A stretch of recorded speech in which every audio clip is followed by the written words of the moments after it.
Hello दोस्तों, फिर से हाजिर हूँ आपके समक्ष एक नई कहानी लेकर, जो कि ऐसे ऋषि के बारे में है जिन्होंने प्यार में धोखा मिलने पर कठोर तपस्या की और पड़ गया धरती पर अकाल। कहानी को विस्तार से जानने के लिए वीडियो के अंत तक बने रहिए और चैनल को सब्सक्राइब करें, साथ ही साथ वीडियो को अवश्य ही शेयर करें। इसके साथ बेल आइकन प्रेस करना नहीं भूलिएगा। हिंदू पौराणिक कथाओं में कई महान ऋषियों की कहानियाँ पढ़ने और सुनने को मिलती हैं। यहाँ जानते हैं ऋषि भिवांडक और सुंदर अप्सरा उर्वशी की कहानी। कैसे ऋषि एक अप्सरा के प्यार में पड़े और कैसे उन्हें धोखा मिला। पौराणिक मान्यताओं में ऋषियों का जिक्र अक्सर सुनने को मिलता है। पौराणिक काल में कई महान ऋषि हुए जिनकी तपस्या से स्वर्गलोक में बैठे देवता तक कांप उठते थे।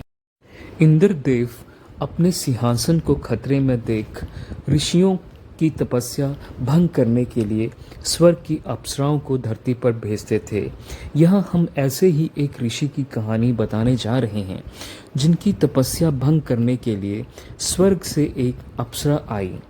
ऋषि उसकी अदाओं से मोहित हो गए। जब उन्हें प्यार में धोखा मिला तो पूरी स्त्री जाति से ही उन्होंने दूरी बना ली। ये है ऋषि भिवांडक और अप्सरा उर्वशी की कहानी। कौन थे ऋषि भिवांडक? भिवांडक महान ऋषि कश्यप के पुत्र थे। अपने पिता की तरह ऋषि भिवांडक भी महाज्ञानी और तपस्वी थे। भिवांडक ऋषि बाल ब्रह्मचारी थे। वे ऋषि श्रृंग के पिता थे। ऋषि श्रृंग का जिक्र रामायण में अक्सर मिलता है। राजा दशरथ ने पुत्र प्राप्ति के लिए ऋषि श्रृंग से ही यज्ञ करवाया था और फिर श्री राम का जन्म हुआ। जब ऋषि भिवांडक की तपस्या से डर गए इंद्र, कहा जाता है एक बार ऋषि भिवांडक कठोर तपस्या कर रहे थे। उनके तप को देखकर देवता डर गए। इंद्र को लगा कि अगर ऋषि भिवांडक अपनी तपस्या से सफल हो गए तो उनका सिंहासन खतरे में पड़ जाएगा। इंद्र देव ने अपने लोक की सबसे खूबसूरत अप्सरा उर्वशी की धरती पर भेजा। भिवांडक ऋषि और उर्वशी की प्रेम कहानी। अप्सरा उर्वशी धरती पर ऋषि भिवांडक की तपस्या भंग करने पहुंची। उर्वशी ने अपनी अदाओं से ऋषि को मोहित कर दिया। ऋषि भिवांडक उर्वशी के मोह में पड़ गए। दोनों में सहवास हुआ और फिर एक पुत्र का जन्म हुआ। यही पुत्र आगे जाकर महान ऋषि श्रृंग के रूप में जाना गया। उर्वशी ने दिया धोखा तो ऋषि में आ गई बदले की भावना। पुत्र के जन्म के बाद उर्वशी वापस स्वर्ग चली गई। इससे ऋषि भिवांडक को धक्का लगा।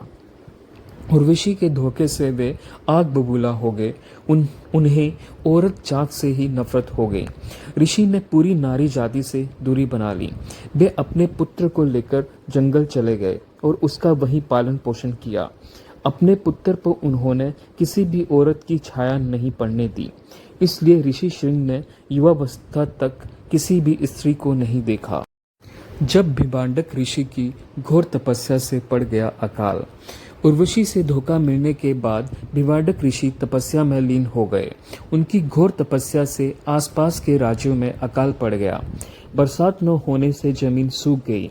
अंग देश के राजा रोमपाद ने अपनी सभा में ऋषि मुनियों को बुलाया और अकाल का समाधान पूछा। ऋषियों ने कहा कि ये भिवांडक ऋषि के कोप का नतीजा है। अगर अकाल को दूर करना है तो भिवांडक ऋषि का गुस्सा शांत करना होगा।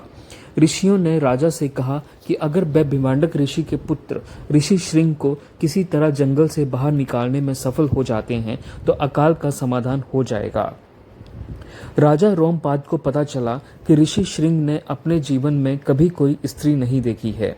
उन्होंने अपनी दासियों को बुलाया और ऋषि श्रृंग को मोहित कर जंगल से बाहर निकालने के लिए कहा।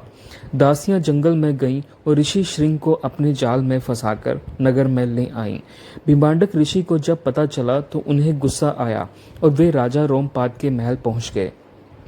राजा ने उनका गुस्सा शांत करने के लिए अपनी बेटी शांता का विवाह ऋषि श्रृंग से करने का प्रस्ताव रखा। इस तरह ऋषि भिवांडक का गुस्सा शांत हुआ और फिर जमकर बरसात हुई एवं अकाल मिट गया। असल में राजा दशरथ की बेटी थी शांता। राजा रोमपाद ने जिस लड़की का विवाह ऋषि श्रृंग से कराया वह असल में अयोध्या के राजा दशरथ और उनकी रानी कुशल्या की बेटी थी, यानी कि शांता भगवान श्री राम की बहन थीं। रोमपाद की पत्नी वर्षिणी और कुशल्या आपस में बहन थीं।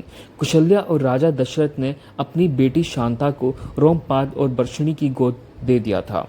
रोमपाद ने शांता का विवाह ऋषि श्रृंगी से करवाया। धन्यवाद दोस्तों।